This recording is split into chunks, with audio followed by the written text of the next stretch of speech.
Hello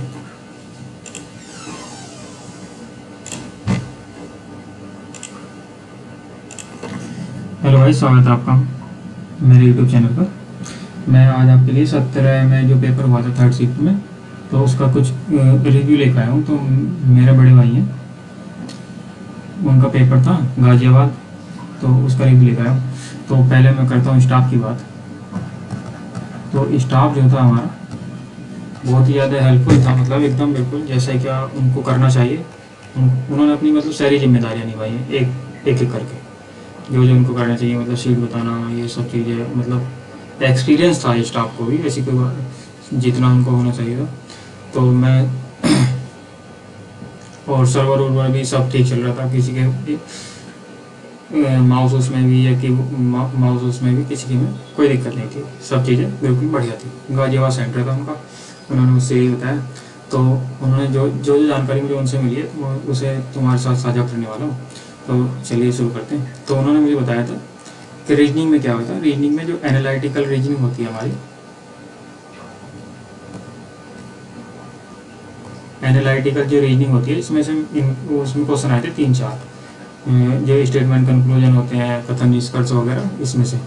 बाकी इनको छोड़ के, मतलब इसमें एक ऐसा होता है ना तुक्का, इसमें किसी को भी सियोरिटी नहीं होती कि हाँ मेरा सही होगा।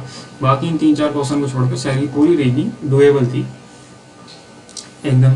जिसका भी आगे पेपर हो उसको देख लेना अगर तुम देखना चाहते हो। नंबर सीरीज के थे 2 क्वेश्चन,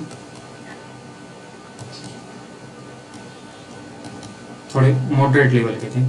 बाकी रीजनिंग में कोई ऐसा टॉपिक नहीं था जो नहीं हो सकता, कोई भी सारे के सारे ही कर सकता है। ये एनालिटिकल रीजनिंग वाले को छोड़ के सारे के क्वेश्चन डुएबल थे एकदम, कोई भी कर सकता है जिसने थोड़ी बहुत भी तैयारी की हो ना कभी सीरियल की। जो उसको तो मैं कह ही नहीं सकता जो आया बैठ गया पेपर देने कि हाँ मैं सीरियल देंगे, तो वो तो अलग है। जिसने थोड़ा बहुत भी पढ़ रखा हो रीजनिंग सारी कर सकता था। तो अगला टॉपिक है हमारा जीएस का। जीएस उनकी थोड़ी माशाल्लाह टाइप है। तो जीएस में उन्होंने बताया, जीएस में उन्होंने कम ही बताया क्योंकि उनकी जीएस इतनी अच्छी है नहीं। बताया था कि जीएस जो है ना सारी स्टेटमेंट टाइप की ज़्यादा आ रही है। जो स्टेटमेंट देते हैं ना, एक कि स्टेटमेंट नंबर 1, स्टेट नंबर 2, फिर इसमें बताना पहला दूसरा सही है, दूसरा तीसरा सही है, इस टाइप की स्टेटमेंट थी। और एक क्वेश्चन था, बता नहीं सकता, लेकिन एक्सरसाइज जो होती है ना हमारी, उससे रिलेटेड एक क्वेश्चन था। करंट के भी थे 2 से 4 क्वेश्चन, 2 से 4 क्वेश्चन हम करंट के बताए उन्होंने कि 2 से 4 क्वेश्चन हमारे करंट से भी थे। जीएस में यही था बस, जो जो उनके याद रहा कि क्वेश्चन लेंथी थे, करंट से 2-4 क्वेश्चन थे, एक्सरसाइज के क्वेश्चन आ रहे थे, और ये सब चीज़ें बताई। अब आता है हमारा मैथमेटिक्स। मैथमेटिक्स में उन्होंने बताया मिक्सचर एलिगेशन के सवाल थे।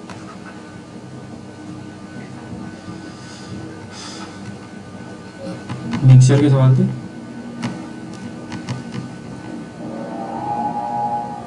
2 से 4, मतलब जो एसआई वाले सवाल थे वो भी मिक्सचर से होने वाले थे, सीआई का कोई सवाल नहीं है। ठीक है। मेंसुरेशन के थे कुछ सवाल, मेंसुरेशन के रेशियो वाले सवाल थे, मेंसुरेशन में रेशियो वगैरह बताना होता है उसके थे।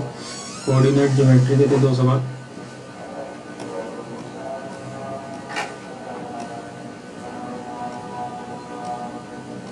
कोऑर्डिनेट ज्योमेट्री से थे 2 सवाल, अलजेब्रा का था 1 सवाल।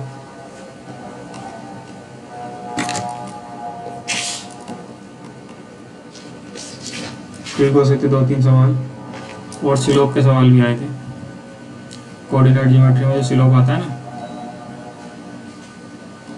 ये इससे भी सवाल था एक। टाइम स्पीड डिस्टेंस बहुत ही ईजी आया था, रेशियो भी ईजी आया था, सिंप्लीफिकेशन जो आता है वो भी ईजी था। तो मैथमेटिक्स में तो यही था, मतलब सब मैथमेटिक्स भी डुएबल थी, कोई भी आराम से 21-22 क्वेश्चन आराम से कर सकता है। ठीक है। अगला टॉपिक बचा हमारा इंग्लिश। इंग्लिश में रीडिंग कम्प्रीहेंशन जो था वो हमारा थोड़ा लेंथी था।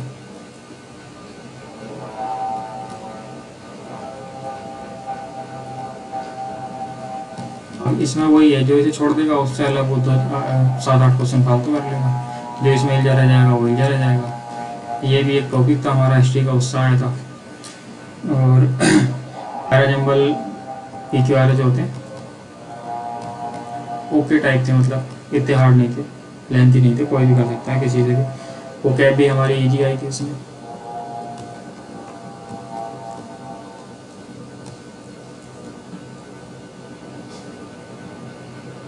वो कैब के क्वेश्चन एक दो को छोड़कर बाकी सब इजी थे ना। अब आते हैं fillers, fill in the blanks, वो भी डुएबल थे। और नरेशन,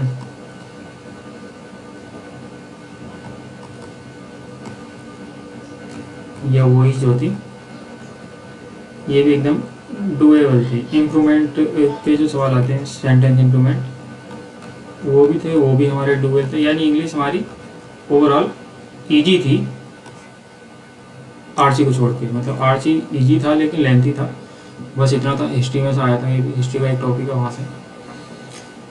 बस जितना मुझे पता चला मैंने आपको बता दिया। अगर आपको इससे कोई हेल्प मिली हो तो हमारे चैनल को लाइक और सब्सक्राइब कर सकते हैं। Thank you for watching this video guys.